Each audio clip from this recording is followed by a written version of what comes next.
Hi everybody, welcome back to Read and Reread. I'm Angelia and today it is the last day of January, so it is time for the wrap up.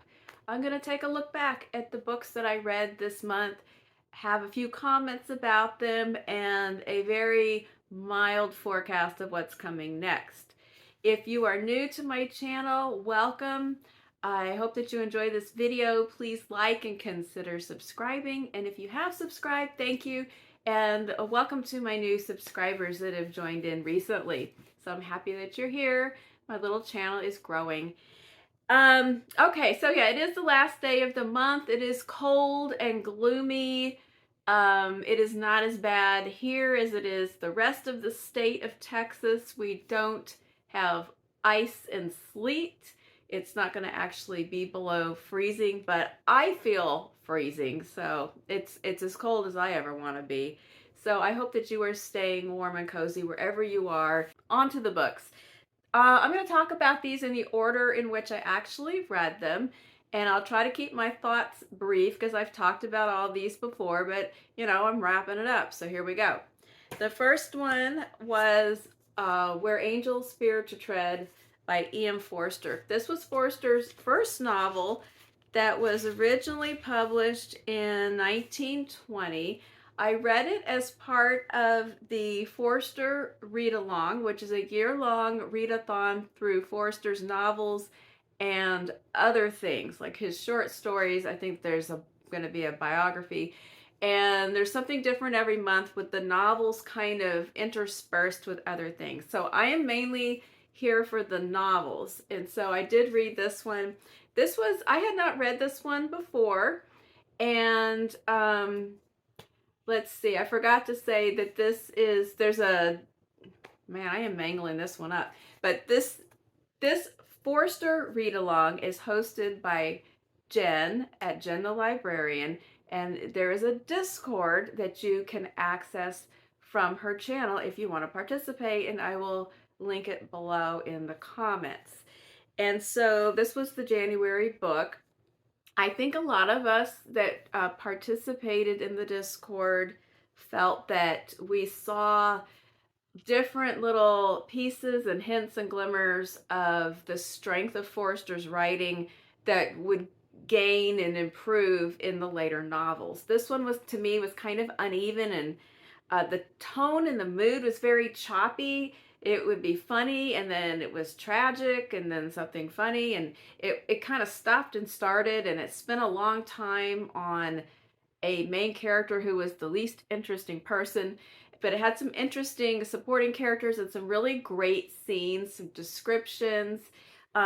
It's basically the story of a young widow who embarks on a year-long trip to Italy and falls in love with an Italian villager, much to the chagrin of her prim and proper British in-laws. So I did enjoy it. I'm looking forward to what's coming next, and I learned how to use Discord. So, technological win for the aging lady here. Okay, so that was Where Angels Fear to Tread. That was fun to read. Then the next book that I read was Agatha of Little Neon by Claire Luchette. I did research how her name is pronounced, and it is Luchette. I've heard a bunch of different pronunciations from different people who have read this, but that's what Claire Luchette said, so I'm going with that. Anyway, this was, I like this book a lot. It was a quiet and thoughtful book. It was not fast-paced. It's not a book to pick up when you need a lot of, a crackling, fast, good time. But it's thoughtful and introspective, and it was about a young nun named Agatha who has lived since she was 19 in a small group of sisters. There's a group of 4 who are all the same age. They're now in their late 20s, and they have been living together and running a daycare, but the I don't know, what do you call it? The parish that they live in goes broke, and it's kind of in the midst of all of the priest scandals, and people are being shifted around, places are being closed, and so the women get reassigned. Um, they have to move out of state and they get reassigned to work at a halfway house called Little Neon and to help with the residents there. And Claire also gets assigned to go teach some geometry classes at the local high school because somebody quit abruptly. And so moving out of the comfort zone and the closed-in environment makes her start to, wait, did I say Claire? I meant, oh my gosh. I said Claire, but I meant Agatha. Um, Agatha has to move out of her comfort zone and starts to look at herself and the group that she works with in the context of the wider world and the problems that people are facing. And she begins to question things and kind of move away mentally and emotionally than this close bound group. Anyway, I liked it a lot. I recommend it for a quieter toned good read with some really beautiful descriptions. And then I read a book that I've already returned to the library, but I'll put a picture up, and that was Two Nights in Lisbon by Chris Pavone or Pavone. This was action-packed. This was a thriller. After Agatha, I wanted something fast-paced and fun, and it's a thriller about a woman who accompanies her husband on a business trip to Portugal, and he goes missing, and she receives a ransom phone call. And so that is what the plot is about, but it's actually about a lot of other things, about the perception of women, sexual violence, international, there's a little international intrigue, but it's very fast paced. You don't stop and think about plot holes and inconsistencies until you get all the way to the end. But it moves so fast that you don't think about any of those, and it's a really great thrill ride. I enjoyed it a lot, and when I get into that mood where I want a fast-paced mystery thriller, I will check my library for more books by Chris, mystery last name Pavone. I didn't research him like I did Claire Luchette. All right, moving along. The next book I read was also for a discussion group, and that was Dangerous Liasons. There's nothing on the cover of mine, and by Pierre Chaderlos de Laclos, or however you say it in French. And this book was written in the 18th century, 1782. And this also, the discussion group is Classics and Company, which is hosted by Micah Cummins and Ann Novella. And that is also on a Discord that you can join from Micah's channel. I guess you can probably join it from Ann's channel too. I didn't check. But there is a different book about every 6 weeks or so, depending on length, I think. And this book is running until February 15th.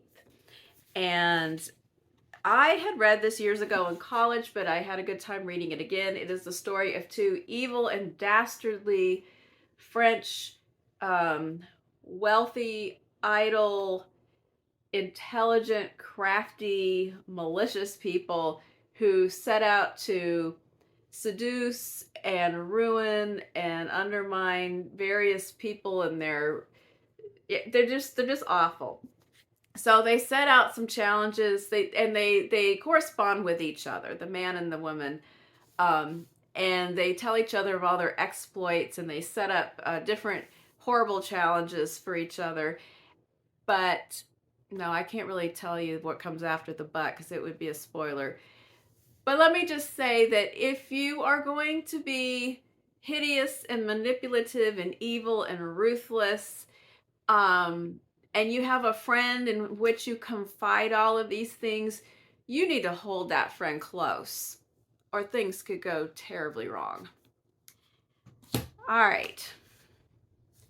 So this was a month full of twists and turns, genre-wise, mood-wise, pace-wise. And so the next book that I read was one that I got for Christmas, and it was How High We Go in the Dark by Sequoia Nagamatsu. I loved this book. Of all the books that I read this month, this is the one that I feel the most strongly that I want to reread. And like, I want to reread it now, but I'm not going to, but I want to. And that's because it is interconnected short stories that form a novel. And when you get to the end of the whole book and you see how things connect and inform one another, you really want to go back to the beginning and read it again to appreciate the clues that you didn't know were clues, or the threads that you didn't really know were threads. It is a science fiction book. It is a post-pandemic book, but it's really about grief and loss and connections between people. And it is about the events that occur after a virus that has been frozen in ice for thousands and thousands of years is accidentally reactivated when a frozen young girl is discovered in the Arctic. And that is established in the first story, and we get to know some people in that story who are very important throughout the whole book. And then each chapter moves forward in time through this pandemic and past it. And in each section, we hear a story of death, loss, grief, family, regrets, estrangements, reconnections. If you want to try some science fiction, but you're more of a literary fiction reader and you don't like some aspects of science fiction, this would be a good one to try. Not a happy book, but also not a totally depressing book either. There are a lot of hopeful elements, and it all kind of works together when you get to the end. But that is How High We Go in the Dark by Sequoia Nagamatsu. So now we have come to kind of the centerpiece, or the true heavy hitter, as if the whole book about pandemic and death was not enough. The real heavy hitter of the month was Demon, gosh, more ways than one, Demon Copperhead by Barbara Kingsolver. And I have been looking forward to reading this for months, ever since it came out.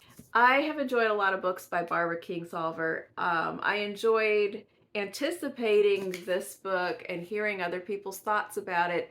It has received really strong reviews with a few caveats that I kind of had in mind when I read it.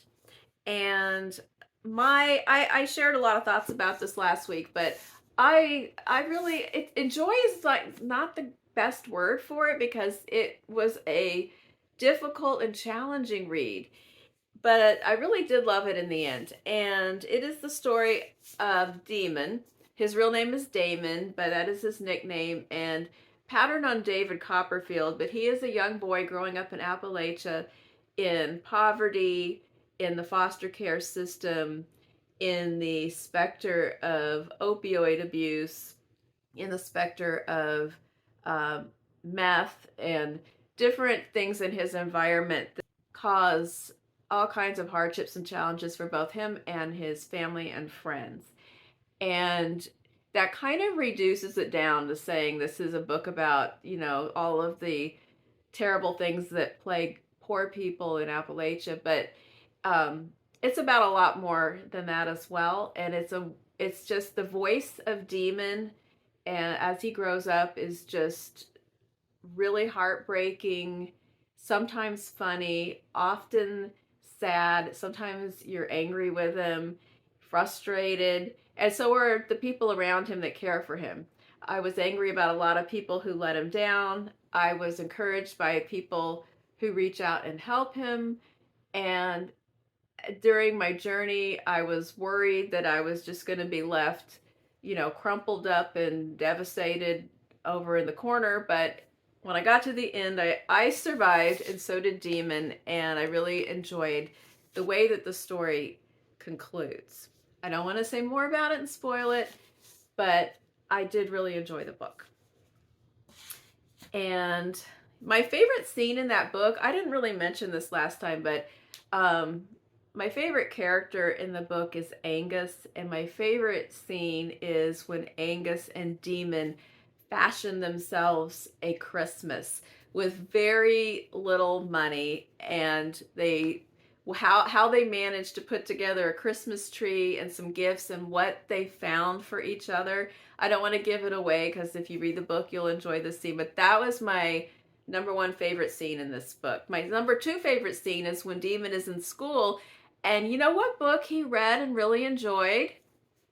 Catcher in the Rye. And then he draws a cartoon, only he changes it to Catcher in the Tobacco to fit his own personal setting. All right, moving right along. I had to fit it in. The next book I read, I got from the library. It's gone back, but I'll put the picture up, and that was This Time Tomorrow by Emma Straub. And I talked about this last week. It was okay. It wasn't great. It's a time travel book, which I love. I have enjoyed other books by this author. This one was just okay. And it's about a woman who, on the occasion of her 40th birthday, she accidentally travels back in time to her 16-year-old self and has a chance to redo her 16th birthday along with the help of her best friend. And she's trying to see what she could do to possibly save her father, who is dying in the current day. And discovers, of course, some things about herself along the way, but it didn't live up to its potential. It had this great potential. A lot of things just were never really fully explored. There were characters that were brought in and then kind of set to the side that seemed to have potential, but so it didn't execute, you know. So I liked it okay, but it's not super memorable. Then I did read a really good book after that, and that was Lucy by the Sea by Elizabeth Strout. And I kind of gobbled this one up because I've been waiting a long time for this book. When it came out in the bookstore, I was looking at it. It came out right after I had read Oh, William. And I wanted to read it right away, but I didn't really want to buy it because I have the Olive Kitteridge books, but I don't have any of the Lucy books. And I've read them all, but they've all been library books. And I just have like this thing, it's like a nerd thing. I don't want to buy book number 4 when I don't have 1, 2, and 3. Like I'd have to get all of them. And I was kind of happy enough not having them. So I was like, okay, I'm going to wait for it to come to the library. And it took forever. I mean, like every week I was checking to see if they were acquiring it. And they were so slow. And then finally, I guess it must have been, you know, a budgetary thing. Because all of a sudden, there's this flood of books that I have wanted like during the past 6 months. And they are all rolling in. And I, you know, of course, if you do library requests, you know how this happens. Like there's nothing and there's nothing. And then all of a sudden there's an avalanche and a flood and a tsunami of books all coming in at the same time. And now I have, you know, all these things. So anyway, to get back to the book, this is book 4. And I strongly suggest that if you are interested in these books, you need to go back and read them in order, because you could read this by itself, and she does explain and refer to a few things that kind of ground you in what's going on, but you really don't get the full effect because Lucy's voice, as created by Elizabeth Strout, is very distinctive, and it develops and grows. It's consistent, like very recognizable as the same person through these 4 books, but she is growing through her life, and I think you get more out of it if you read all of them. My personal favorite one, having read all 4 now, is Oh, William. But this one was also very strong. And if you enjoy the books that start with, my name is Lucy Barton, Anything is Possible, Oh, William, and then Lucy by the Sea. So first of all, the title of the book, it sounds like a book that's going to be a jaunty story about somebody's, you know, vacation. And of course, if you've read her books, you know that it can't possibly be about that, and it isn't. This story follows pretty shortly after the end of Oh, William.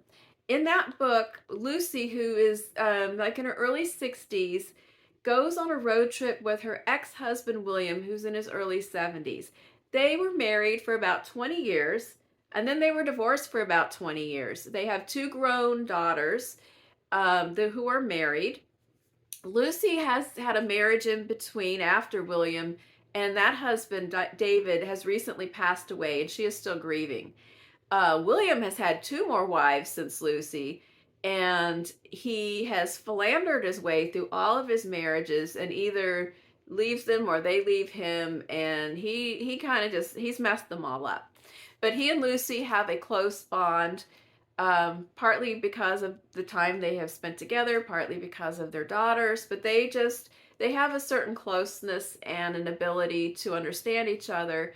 And so she has gone on this road trip with him when he discovered that he had a sibling that he didn't know about. And then in the beginning of Lucy by the Sea, William informs Lucy that about the COVID crisis that's about to hit New York City.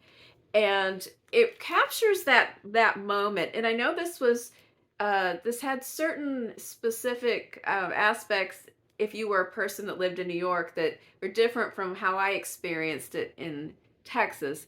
But it is about that time when a few people understood exactly what the threat was and what was about to happen, and a lot of people didn't really get it. It just seemed like something far away that probably wouldn't happen. And William is calling Lucy up and saying, "We need to leave the city, and we need to go now, and we need to tell the girls that they also should leave the city." And she doesn't really get it. She's kind of like, she thinks he's overreacting until he tells her that he already has had a friend pass away. And so she kind of gets spooked and she agrees to go with him. And he says that he has rented a house up in Maine where they can stay, and it has plenty of room to spread out, and they can just get out of the closeness of the city for a few weeks. Remember when we thought that, and ride it out. So she throws some stuff together and off they go. Well, you know where they go in Maine? They go to the town where Olive Kitteridge lives. And there are several characters who cross paths here in this Stroudiverse that I think if you have read the other books by Strout, you will enjoy some of the people who appear either as characters or as topics of conversation. And that was one of the joys of the book. There's more action here than in the previous book because there's more scenes and events having to do with the two daughters and different crises that they experienced during lockdown. But it's a lot about Lucy and William. And it's really, something that I think is covered in this book that doesn't always get a lot of coverage in fiction is people growing and changing and evolving in mature years. That a coming of age story doesn't have to be about a teenager or a 25-year-old. It can be about a person in their 60s or 70s who is still discovering things about themselves or understanding themselves better, understanding each other more, making new connections, new relationships. And that's what this book is really about. It's also about the particular weirdness of 2020. Lucy goes through all of these emotional ups and downs and panics and happiness and depressions and all of these things during this year. And some of it is anxieties provoked by what's happening, and some of it's anxieties provoked by having too much time to think and just being together with one other person through most of it. And so that is something that is explored here, that we've just now gotten to a point where we can kind of look back at that and talk and think about that. Also, something I appreciate that's covered in this book is the role of parenting when your children are adults, and how there's that fine line to navigate between their boundaries and their decisions, but that you still have a role to speak up because you love them, and you see different things that you just have to tell them about from your own experiences or because you know them. And just that sense of talking to your child, and you can just tell by their voice or a sentence that they say or an expression across their face, if they're okay or if something is wrong. And I thought that was very finely done. There's one particular conversation between Lucy and one of her daughters where she really wants to get something across to her during a difficult time, and she says, I need you to take off your sunglasses because I need to see your whole face when I'm telling you this. And that just really hit home to me as a mother of a child who's moving into adulthood right now. So I really love that as well. So I do recommend this book. If you have not read the books of Elizabeth Strout, I recommend her in general. Go back to the beginning of this series or read the Olive Kitteridge books, and you'll find out if you like her style and these narrators, and then you've got a lot more to explore. Okay, the very last book to talk about is the one that I'm almost finished with, and that is I Know Why the Caged Bird Sings by Maya Angelou. I am reading this for a February book club, the banned book club at my public library that I go to. I bailed out last month. I never did read Bless Me Ultima. I just couldn't muster it up to read that book. But I did want to read this one so I could participate, and I went ahead and read it because I think it's coming up on the 15th or 13th or something, and I was afraid it would get away from me again. So I went ahead and I'm almost done. I thought I had read it before, but I realized I had only read some excerpts and I'd never read the whole thing. So I'm really enjoying this memoir. I don't know what I'm reading next. I'm waiting for tomorrow's announcement of the BookTube judging to find out if I am in that first round of judging, because that will affect my lineup. So once I know that, I can talk about my February plans with a little more clarity. A lot of you have commented in previous videos this month about these books, but if you have not and you want to chime in on any of these books or something wonderful or not so wonderful that you spent your time reading this month, please let me know. I love to hear your comments. And I think that's it. I feel like this video, it feels long, so I'll try to trim out some garbage, make it a little bit shorter, and I will be back soon. I may or may not do a separate February TBR video. Kind of thinking about doing that in the next day or two. We'll see. Otherwise, I will see you on Friday for Friday Reads. Have a great week. Bye-bye.